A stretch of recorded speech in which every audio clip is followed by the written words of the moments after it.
And patient prep is the same. Everything from the neck up, off, removable plates, necklaces, chains, earrings, any piercings on the head, glasses, hats, stuff in your hair, all the same stuff, okay? Again, though, easy for you, 3 projections of the sinuses, okay? We're going to start with the PA Caldwell. I'm at 40 inches to the upright bucky. And I'm going to put a 15-degree caudal angle on the tube, okay? You may see, and they actually, now that people have pieces of equipment that'll do this, that instead of angling the tube, they will actually move the image receptor and angle the image receptor instead, like they show in your textbook. And they do that at some places. Like, we could do that in that room in there. We can't do it in here. So, don't be surprised if you see some people do that. So, 15 degrees caudal. We want to collimate for these, and I like really tight collimation, but I'm going to let y'all go with about a 7x7 collimation. That generally, unless they have big poofy hair, should show you some light field.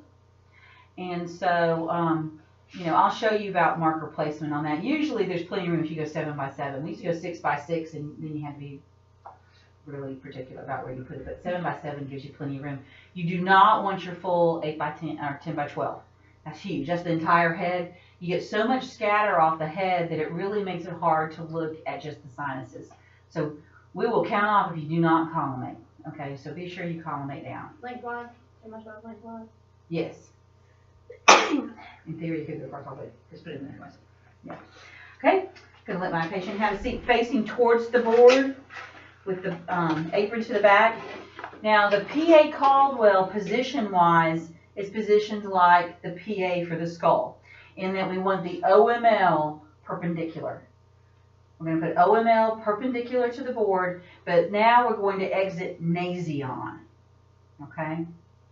So which sinuses am I going to see with a PA Caldwell if I'm exiting the nasion?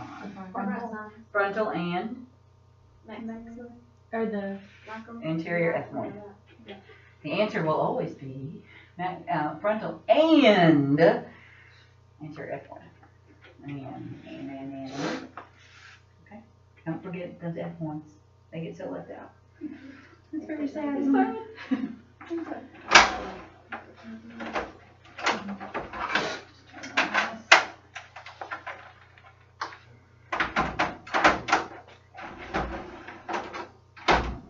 Okay, I'm going to have a patient case their forehead down. Same rule applies. Forehead, don't worry about the nose. The nose touch is great. If it doesn't, don't worry about it. OML perpendicular. And so then I'm going to take the crosshairs and place them at her nasion. Okay? Maybe because did you have trouble with it yesterday at home? Oh, good though. It's been a good move for you. Monday it kept sliding up. We want to center mid-sagittal plane. No rotation of the head. We have, oh, did you start this? Mm-hmm. Oh, okay. Oh, nice. Sorry to stop. Okay, and then, like I said, I'm collimating to a 7x7 inch field. So notice with that 7x7 that there's still some light showing. Keep in mind with your marker placement, though, about which sinuses you're demonstrating. So if we're looking at frontal and anterior ethmoid, then it's going to be better to place our markers at the bottom. Okay. My habit has always been in years past to always put my markers. I always learned to put my marker in the orbit because there's no sinus in your orbit. But people freak out when you do that at clinic.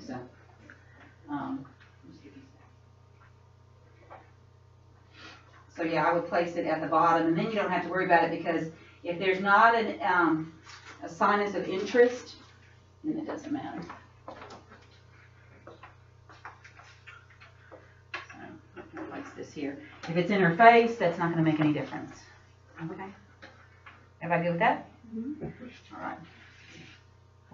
Hopefully you can see some of that and I'm not standing in front of all of it and it's just my back. Okay. You can, I'm watching. Okay. From this, we're going to go ahead and do the parieto-acanthial projection waters method. So, I'm going to do the waters. We're going to come back and be perpendicular to our image receptor. All right. We're leaving the cassette the same. All of that's going to be the same. Now for this one, for test question purposes, what we would do is say that the OML forms a 37-degree angle with the plane of the image receptor. That's not really realistic to see that.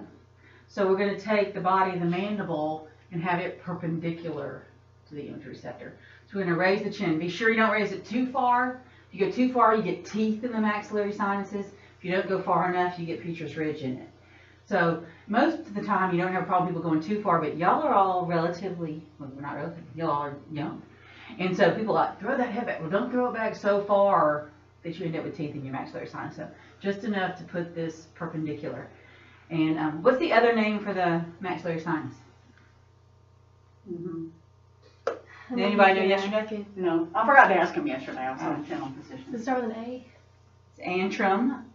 Start with an H, right? Of H, yes. The A of H. The antrum of Highmore, yes. Well, we got close. We got close. And then that's what they got Monday. He was like, they got the letters to it. Really? That was, well, it's a good start. So I'm going to ask my patient to raise her chin and just place her chin on the board. My, it's parieto acanthial projection, so we're going to exit the acanthion. So this is what we're going to put at our crosshairs. And be sure with any of these that you just lean your patient back a little bit, you know, because if you don't lean them back and then pulls their chin up and stuff, so be sure that you lean them back every time you do the board. Okay, I'm going to come back and make sure there's no rotation, that I have mid-sagittal plane center. Leaving my 7 by 7, perpendicular. Okay, now this one is for maxillary sinuses. Bewitched. You know, bewitched. Yeah. No, people don't even know. And so maxillary sinuses. So we're looking at maxillary. So now we have to be careful, and it would be better placement to put our marker at the top, because if it's in the frontal sinus, it's not going to matter. Okay. So I can place my marker here up at the top. Okay. And that would be for the waters. Projection for that. This is what your reverse waters is. A lot of times if you do this, if people don't collimate very much, you'll see a odontoid in the foramen magnum.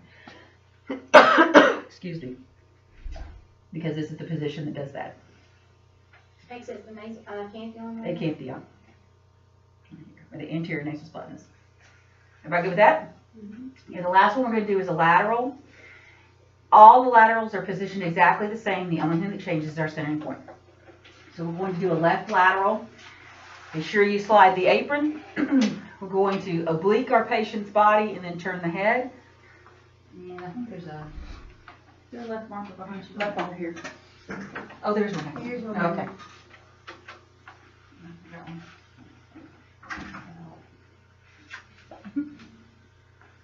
Take all wide up.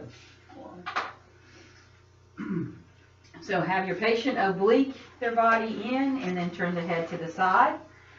We're going to want the IPL perpendicular. That's to make sure we don't have rotation of the head. We want mid-sagittal plane parallel so that we don't have tilt of the head. And then we're going to adjust the chin for IOML. That's probably the least important of the three. Okay. And then our central ray is going to enter halfway between EAM and outer campus. Just halfway in between.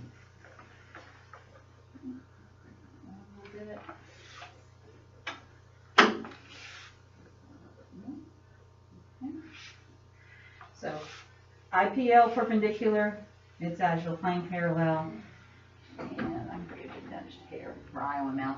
And so, here's outer campus and EAM, and about halfway in between. Can you show it real quick? EAM and outer campus. About halfway in between. About halfway in between on it. It's not like super tiny place. But you have to remember with the lateral that this is going to show all 4 sets of sinuses. So you got to be sure you've included frontal. You're going to get anterior, that's point.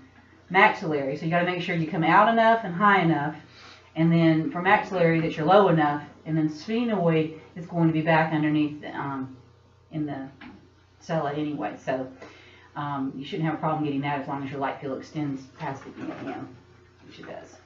So this is still 7 by 7? Yes. And then I can just place my marker. I want to place my marker, it could be blocking in her nose because the nose doesn't matter. It can be down here at the chin because that's not going to matter either. But be sure you don't put it in the forehead because you're going to have a frontal sinus there. And that's it.